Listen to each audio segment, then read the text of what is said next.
time, Salonga did not allow. We are ready. We're going to walk him out. Right outside the gate. He is sorry.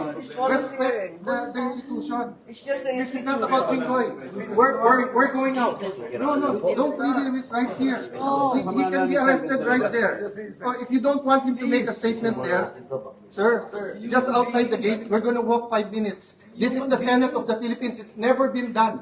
It's never been done. Salonga stood up for Enrile. Ang kalaban si Cory, ang kaso rebellion. Anong ginawa? They walked out. We're just asking you to walk out. Let's walk. Let's walk. You arrest him here. You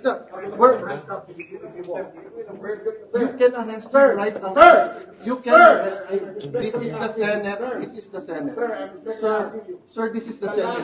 Not for me. No, I did not. That's not for me. That's for the Senate, sir. It's for the Senate. For the country. Sir, pumayag ka na kanina. Pumayag ka na right outside the door.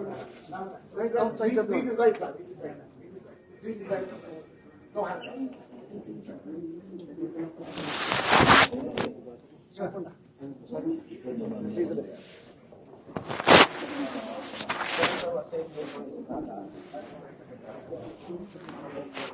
Sir, you have a warrant of arrest issued by Tandikan Bayan 5th Division, criminal case number E-SB 26-CRM-006 for the crime of plunder under Republic Act 78 as amended. Signed by Honorable Zaldi B. Trespeses, Chairperson of Social. Sir, being accused, you have also rights.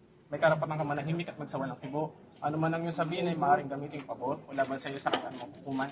May karapatan na ka rin kumuha ng sarili mong abogado o tagapagtanggol nang nangayon sa iyong nakit. Kung walang kakayahan, ang pamahalaan at pagkakaluban ka nito ng isa. Lahat po pa ng mga karapatan niyo sa rin ang unawaan.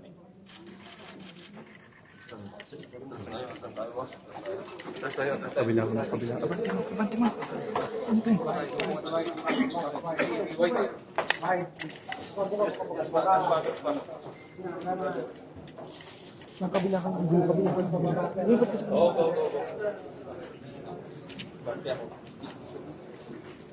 Elevator, yung lang arresting ko lang.